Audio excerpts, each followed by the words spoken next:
का ध्यान रखना, टीचरों के बारे में भी थोड़ा करें और उदयपुर प्रोग्राम में बात है। और शाम को साथियों, जय हिंद, जय भारत। मैं मदन लाल आज़ाद, संस्थापक संयोजक ठगी पीड़ित जमाकर्ता परिवार और all India bike board taxi union. आज दिनांक 22 अगस्त 2023 को आपके समक्ष प्रस्तुत हूँ वीरभूमि मेवाड़ राजस्थान के राजसमंद से। स्वागत है आप सबका आज के इस एपिसोड में। मेरे साथ हैं हमारे यहाँ के जिला अध्यक्ष माननीय श्री रतनलाल पुरबिया साहब, देखे होंगे आप, और आदरणीय हमारे अशोक मुदगल साहब, राष्ट्रीय महामंत्री और प्रभारी मध्य प्रदेश एवं राजस्थान।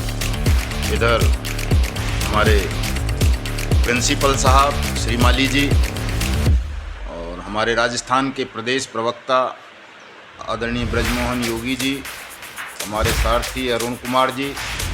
अभी हम सभी साथी राजसमंद से उदयपुर के लिए प्रस्थान कर रहे हैं। आज उदयपुर में कार्यक्रम है और उसके बाद दोपहर बाद डूंगरपुर में होगा।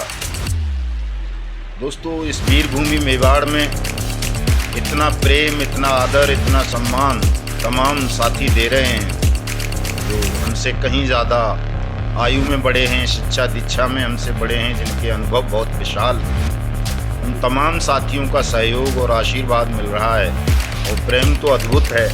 मैं तो अभिभूत हूँ और मुझे अब नहीं लगता कि जब वीरभूमि राजस्थान जाग चुकी है तो कोई भी बुरी ताकत आपके भुगतान के अभियान को रोक सकेगी या आपका भुगतान नहीं होगा। निश्चित रूप से आप सबका भुगतान होगा। और इस कड़ी में जो हमारी मिशन भुगतान भारत यात्रा कार्यक्रम चल रहा था, इसमें आज और एक बड़ी उपलब्धि जुड़ गई है साथियों। मैं उसे आप सबके साथ साझा करना चाहूँगा। वैसे मैंने अपनी फेसबुक आईडी मदन लाल आज़ाद पर वो लगाई है, वहाँ जा कर के देख सकते हो। जो डिमांड हमारी बहुत दिनों से चल रही थी, डिमांड क्या थी, ये एक्ट में लिखा हुआ था कि कोई भी सक्षम या सहायक सक्षम अधिकारी अनियमित जमा योजनाएं पाबंदी कानून 2019 के अंतर्गत यदि किसी भी जिले या तहसील में नियुक्त हुआ है तो वो अपने क्षेत्र के तमाम अखबारों में, टीवी चैनल्स पर विज्ञापन देगा इस बात का कि मैं अनियमित जमा योजनाएं पाबंदी कानून 2019 के अंतर्गत भुगतान अधिकारी हूं और मेरे क्षेत्र के जो भी ठगी पीड़ित जमाकर्ता परिवार हैं वो मेरे यहां आवेदन करके अपना भुगतान प्राप्त कर सकते हैं। तो दोस्तों, ये बिहार के सारण छपरा जिले से शुरुआत हो गई है। कल के तमाम अखबारों में ये विज्ञापन वहाँ के सक्षम अधिकारी ने, जिला पदाधिकारी ने प्रेषित किया है, पब्लिश करवाया है। और इसमें ठगी पीड़ित जमाकर्ता परिवारों के आवेदन भुगतान के लिए आमंत्रित किए गए हैं। ये प्रक्रिया बहुत जल्दी पूरे देश में आरंभ करवानी है दोस्तों। और जो इस प्रक्रिया को आरंभ नहीं करेंगे, जिला पदाधिकारी, जिला कलेक्टर, डीसी, एसडीएम या राज्य सरकारें, उनकी हम खिलाफत करेंगे। लेकिन हम बिहार के मुख्यमंत्री माननीय नीतीश कुमार जी को बहुत बहुत धन्यवाद देंगे, आभार व्यक्त करेंगे कि उन्होंने अनियमित जमा योजनाएं पाबंदी कानून 2019 भले ही देर से एक्सेप्ट किया बिहार में, लेकिन प्रॉपर वे में कार्रवाई शुरू की है। पहली कार्रवाई यही होती है इसमें कि जो इस एक्ट के तहत भुगतान अधिकारी नियुक्त किए गए हैं वो विज्ञापन पब्लिश करें, बोर्ड लगवाएं, होर्डिंग लगवाएं, दीवारों पर लिखवाएं कि मैं भुगतान अधिकारी हूं इस कानून के अंतर्गत, मेरे यहां आकर के सब अपना आवेदन दाखिल करें, मैं उनका भुगतान करूंगा।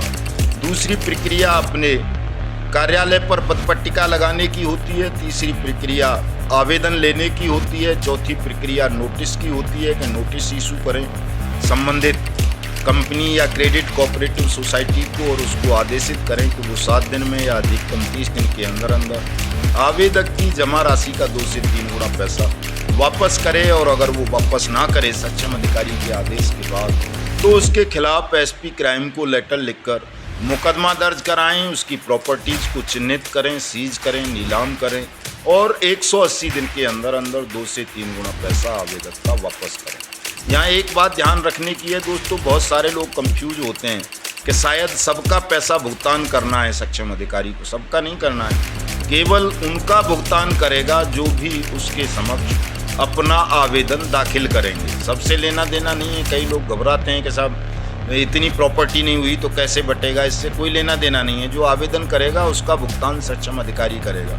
जो घर बैठे हैं आवेदन नहीं कर रहे उनका भुगतान करने के लिए वो बाउंड नहीं है। तो ये एक बड़ी खुशखबरी है, बड़ी राहत है कि जो बिहार से शुरुआत हो चुकी है वो पूरे देश में अब शुरुआत होगी। दूसरी खबर दोस्तों ये उत्तर प्रदेश से आई है, ये भी बड़ी खबर है। आज कैबिनेट की मीटिंग हो रही है।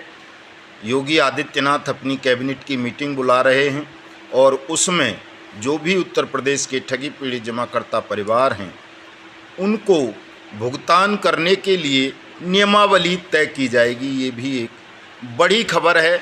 तीसरी खबर राजस्थान से संबंधित, मैं आपको पहले भी बता चुका हूं कि राजस्थान में अनियमित जमा योजनाएं पाबंदी कानून को जिस तरह से लंगड़ा लूला अपंग गहलोत सरकार ने बना दिया है, हम उसको दुरुस्त करवाने के लिए, कानून को ठीक करवाने के लिए, कानून की प्रक्रियाओं का पालन करवाने के लिए 5 सितंबर को राजस्थान विधानसभा का जयपुर में घेराव कर रहे हैं। मैं अपने तमाम राष्ट्रीय पदाधिकारियों से कहूँगा, चूँकि ये पहला विधानसभा घेराव होगा इसलिए वो सब जयपुर आएँ और राजस्थान के जितने भी ठगी पीड़ित जमाकर्ता परिवार हैं, हमारे ठगी पीड़ित जमाकर्ता परिवार के पदाधिकारी हैं, चाहे वो जिला लेवल के हों, तहसील लेवल के या प्रदेश स्तर के, वो सभी कम से कम 5-5, 10-10 लोगों को अपने साथ लेकर 5 सितंबर को जयपुर पधारेंगे और जयपुर को पूरे को घेरना है। मैं पहले भी बता चुका हूं कि केवल विधानसभा नहीं घेरनी, बल्कि जयपुर के जितने भी प्रवेश द्वार हैं, जितनी भी सड़कें जयपुर के अंदर को जाती हैं,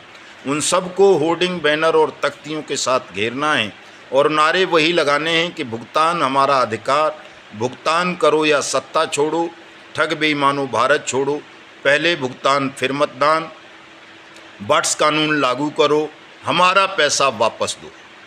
इन नारों के साथ हमें जयपुर विधानसभा का घेराव करना है और जैसा का रुझान मिल रहा है इस वक्त देश भर से, मैं समझता हूँ 5 सितंबर को ही जयपुर में ये ऐलान हो जाएगा। मुख्यमंत्री को स्वयं घोषणा करनी पड़ेगी कि जो भी इस कानून में उन्होंने विसंगतियां पैदा कर दी हैं उन विसंगतियों को दूर करेंगे और राजस्थान के प्रत्येक ठगी पीड़ित जमाकर्ता परिवार के आवेदन लेकर उनका भुगतान करवाएंगे। चूँकि यहाँ मैं समझता हूँ वैसे तो पुराने जो पीएलएस के लीडर रहे होंगे उनके बहकावे में या कहने पर आकर मुख्यमंत्री ने ये किया होगा भेदभावपूर्ण वाला काम कि केवल क्रेडिट कोऑपरेटिव सोसाइटीज़ के विक्टिम्स का भुगतान करवाओ या उनके आवेदन लो सहकार पोर्टल के माध्यम से, बाकी पीएसीएल, पल्स या पीजीएफ, जेबीजी या कुबेर या बाइक बोट, हेलो टैक्सी या जो साईं प्रसाद, समृद्धा फूड्स या साईं वो कौन सा है साईं राम, ये इतनी जिस तरह की पिनकोन वगैरह जो कंपनी हैं उनके पीड़ितों को ऐसे ही छोड़ दो। नहीं तो जो पूर्व में यहाँ कांग्रेस प्रायोजित आंदोलन रहे हैं ठगी पीड़ितों के लिए वो खत्म हो जाएंगे। मेरी समझ में जो बात आ रही है ये आ रही है कि उन नेताओं ने, चूँकि उनमें से कई मुख्यमंत्री जी के नज़दीकी हैं, उन्होंने मुख्यमंत्री को गुमराह किया होगा या अपने विश्वास में लेकर ऐसा भेदभावपूर्ण नोटिफिकेशन राजस्थान में करवाया होगा। मुख्यमंत्री हमसे मिलेंगे तो ठीक है, नहीं भी मिलेंगे तो हम उनका ज़बरदस्त घेराव करेंगे, उनका पुतला जलाएंगे और राजस्थान की कांग्रेस सरकार को फिर ध्वस्त करने का काम करेंगे। नई सरकार यहाँ लेकर के आएंगे और सबका भुगतान सुनिश्चित कराएंगे। दोस्तों, हमारी किसी से कोई मित्रता नहीं है, किसी से कोई शत्रुता नहीं है। कई साथी कल मुझे कह रहे थे साहब हमें लगता था आप सरकारी पक्ष के आदमी नहीं हैं, आदमी हैं तो जल्दी काम करवा देंगे। ऐसा नहीं है, मैं सरकारी पक्ष का बिल्कुल नहीं हूँ। मैं तो केवल न्याय के पक्ष में हूँ कि न्याय हो, सरकार किसी की भी हो। मैं तो हमेशा कहता हूँ दाऊद भी अगर भारत का प्रधानमंत्री बन जाए दुबई से आके तो मुझे कोई अंतर नहीं पड़ेगा, लेकिन अगर वो कानून का उल्लंघन करेगा, कानून की अनुपालना नहीं करेगा, ठगी पीड़ितों का भुगतान नहीं करेगा तो मैं दाऊद को भी उसी तरह से ध्वस्त करने का काम करूँगा जिस तरह से आज मैं मोदी या गहलोत जैसे नेताओं के ध्वस्तीकरण की बात करता हूँ। तो मेरा किसी से कोई प्रेम नहीं है, कोई शत्रुता नहीं है, कोई मित्रता नहीं है, केवल न्याय के पक्ष में हूँ। न्याय करो, न्याय नहीं करोगे तो सीधी सी बात है सबको दंडित किया जाएगा, सबको सत्ता से बाहर किया जाएगा और हिंदुस्तान में जनता राज की स्थापना की जाएगी, न्याय की स्थापना की जाएगी। सत्य, न्याय और कानून तीनों के माध्यम से हमें हिंदुस्तान को चलाना है। किसी के विवेकाधिकार के अधीन हम हिंदुस्तान को नहीं रहने देंगे दोस्तों। हमारी यही प्रतिज्ञा है, यही संकल्प है। और आप सबको पता है ईश्वर का आशीर्वाद हमें प्राप्त है, इसीलिए इस एक साल में हमने इतनी उपलब्धियां प्राप्त की हैं जिनका बखान नहीं किया जा सकता। तमाम राज्यों में बट्स कानून को लेकर चर्चाएं शुरू हो गई हैं और सबसे बड़ी बात, देश के 42 करोड़ ठगी पुलिस जमा